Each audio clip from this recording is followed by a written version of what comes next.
breaking news or news Update? being made official. Yeah. Good enough for the sounder. Netflix, I mean, you gotta let it ride, Frank, man. You don't gotta be shy. Netflix officially makes it official. Netflix, Jake Paul, MVP Promotions, posting on Instagram and on Twitter, Most Valuable Promotions, that is. Jake El Gallo Paul taking on Gervonta Tank Davis Friday. It will be the Friday, November 14th. So it's not confirmed, but what we're theorizing is Saturday, the 15th, will likely be UFC at MSG. Yeah. So this will be the night before. Atlanta, Georgia, my hometown, State Farm Arena, live only on Netflix. Jake posted it and said, size versus speed, power versus precision, one will rise and one will fall. From Atlanta, Georgia, live globally only on Netflix, Friday, November 14th. We gave our initial thoughts earlier, right? To reiterate, not particularly interested in the matchup of this fight.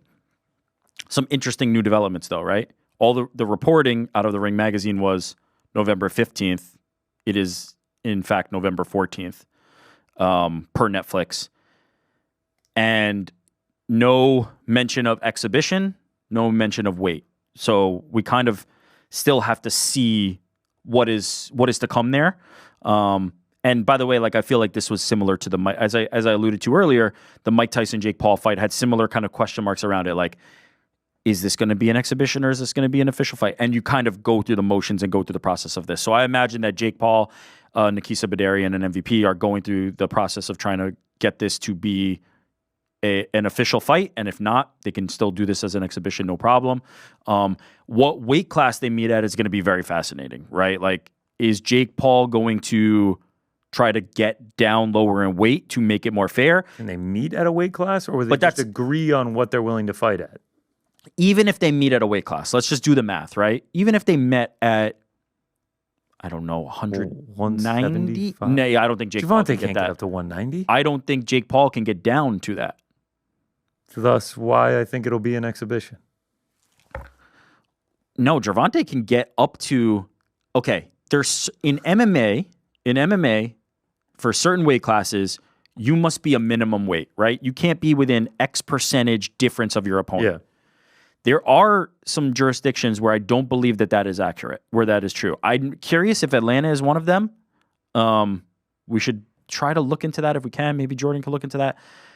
If there's a weight minimum that you have to meet. Otherwise, if they agreed to a catch weight of, let's say, 100, what's the lowest Jake Paul's ever fought at? I don't know. 185 for the Nate Diaz fight? I have to think that's the smallest, right? Here, we're going to do... Okay, let's say like he can get down to 180. Unfortunately, Tapology doesn't have the weight on here. Yeah, I mean, let's just say he can get down to one of those weights. Let's just say hypothetically 185. Is Gervonta Davis getting up to that? He will not get up to that, but he can get within 20 pounds of it, maybe? Yeah, maybe.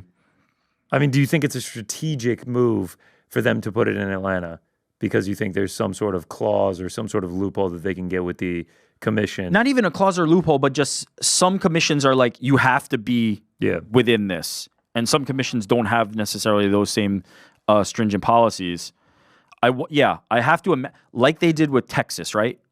They have found a location where it's like, this might suit our needs best.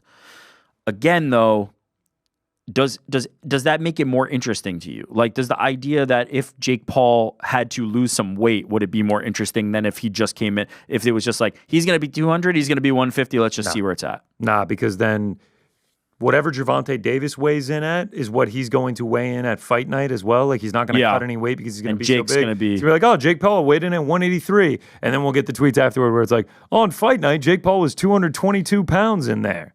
Yeah. So it just doesn't really interest me, period. Jake Paul took to Twitter and said, Gervonta, who has been disrespecting my name for too long. His nickname might be Tank, but I'm an FPV drone and I'm about to disable Tiny Boy.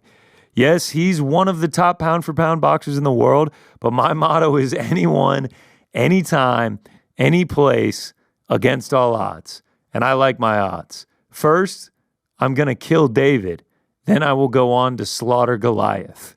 Okay, so you have to think that the last one, first I'm going to kill David, referring to Gervonta Davis, and then he's going to go on and slay Goliath, referring to Anthony Joshua. Yeah. And he's going to go and fight a 140er and then move up 135er, and then move up and fight a heavyweight. So the lowest he's been, I went through all the fights. For his first two pro fights, he was 175. Now, this is all the way back in 2020 against Nate Robinson. Since then, the lowest he's been, as you said, was like the 185 around the Nate Diaz fight, and also for Tommy Fury. I wonder if Jake can get down to that weight anymore. But regardless of Jake's weight, I can't fathom how Tank Davis would be anywhere in the realm of what he would be. Like, it just, he won't even be in earshot of what Jake Paul is going to be. And for people, like you just mentioned Nate Robinson, if you're thinking Nate Robinson, oh, he might be around Tank Davis's size. Nah, he was an NBA player. He's 4 inches taller than Tank Davis. Yeah. He is not that small. He is around Ryan Garcia's height. The visual on this is going to be absolutely comical. Comical, dude. And then on top of all this, Lamont Roach Jr. also jumping on Twitter and saying, told y'all, LOL, duck, duck, duck. That is in reference. This is Gervonta Davis's last opponent in a fight that ended in a draw that many people found to be very controversial. And Lamont Roach obviously wanting a rematch, and he's not going to get that right now. Yeah, I mean, I think that was the fight that boxing fans wanted. I definitely look, if hardcore boxing fans had mixed feelings on Mike Tyson versus Jake Paul, I think this one's going to be even more polarizing, if I'm being honest, because I think for Mike Tyson versus Jake Paul, you're not taking Mike Tyson away from anything, right? It's just Mike Tyson gets plopped in against Jake Paul, and you have this mega event. It's not like Mike Tyson was lined up for some other thing. In this scenario, you have a rematch that needs to happen between Roach and Tank Davis that is being pushed to the side for the moment for this Jake Paul bout. I do not think this is going to rub the boxing world particularly well.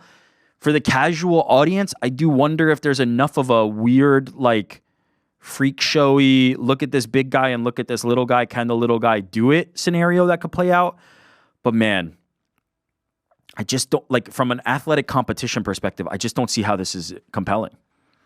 It'll be a massive spectacle. It'll be a massive payday for both guys, but I'm with you. It just doesn't intrigue me that much. Gervonta Davis has a rematch. A dude that many people thought he lost that fight needs to rematch against. He's not doing that. He's skipping out on that. And then the insane size differential between the two. Two things. One, Jake Paul in the tweet trying to paint this as like epic battle. That I don't think is going to go well. I think he needs to like pivot away from that. This idea of like he's one of the best pound for pound boxers and I'm going to test myself against him. No, you're the bigger man in the scenario. You need to be talking about how you're going to bully him, because that other scenario, nobody's going to buy that. Nobody's going to be like, Jake Paul's really an underdog here. He's really up against this very, very, very small man. Like, nobody is going to buy that. You need to pivot away from that immediately. He needs to just be like, I'm going to bully this little dude. Not, I'm going to beat David and beat Goliath. I'm going to bully this little dude who thought he could step up here with the big boys, and then I'm going to go take out an even bigger boy in Anthony Joshua. And don't try this underdog angle. It's not going to work. I cannot believe that this guy signed the contract for this to fight me. I'm that much bigger than him. I'm going to bully his ass. Look at this idiot. He's ducking this guy that he already lost to come fight me, who's way bigger. I'm going to send him back with a loss, and then he's going to go lose to Lamont Roach after that as well. Exactly that. That's the angle you take. I'm really struggling with Lamont Roach. I keep saying Laurent Moach. Shout out to Laurent Moach. There's somebody out there named There Laurent is someone Moach. out there named Laurent Moach. Second, I'm not going to overly express concern, right? I thought around the Mike Tyson versus Jake Paul fight, there may have been too much hysteria in the air when the conversation about his health was coming up. I certainly didn't feel good about it after he had the health issues and then was still in that fight. Ultimately, though, he comes out of that relatively unscathed, health intact. This is the second fight in a row where I think Jake Paul has put himself in a interesting position where if the worst case scenario ever happened, if something bad ever happened, it will look horrible. It will not just be chalked up to, okay, this happens in boxing, it's unfortunate. If something bad health-wise happened to Mike Tyson, it would be absolutely catastrophic. If something bad happens health-wise to Tank Davis, being 6 heads taller and 50 pounds less, it would be catastrophic for Jake Paul. It would be catastrophic for the sport of boxing. I do think this is a very tricky dance that Jake Paul is playing here. I wonder how that goes. I'm not rooting for that. I hope it doesn't happen. I don't expect it to happen. But the circumstances in which these fights are being made, where he has this massive advantage in the Tyson fight because of age and speed and power and athleticism, and in this fight because of his size, it is a bizarre scenario to find yourself in, and you do have to hope like the commissions are taking this extremely seriously. If a commission is let's say this does not end up as an exhibition and a commission sanctions this, they need to be on their shit. They need to be extremely diligent in making sure that this fight makes sense and that they feel that Tank Davis can capably fight somebody as big as Jake Paul. Because the other optics on this, the alternative scenario, is a worst case scenario. It doesn't make sense. I don't think it can be sanctioned. I think it'll have to go through as an exhibition and hope nothing goes wrong with it. All right, that was the breaking news that we got at the top of the hour here. It is official. Jake Paul will be taking on Gervonta Tank Davis November 14th in Atlanta on Netflix. Thanks for watching this video. Before you go, if you haven't already, hit that subscribe button for us. Also, give us a thumbs up, leave a nice comment. These things go a long way. And while you're here, do check out the rest of the channel. We've got live shows and full interviews, clips, and a whole lot more. We're doing big things here, and we appreciate your support very much.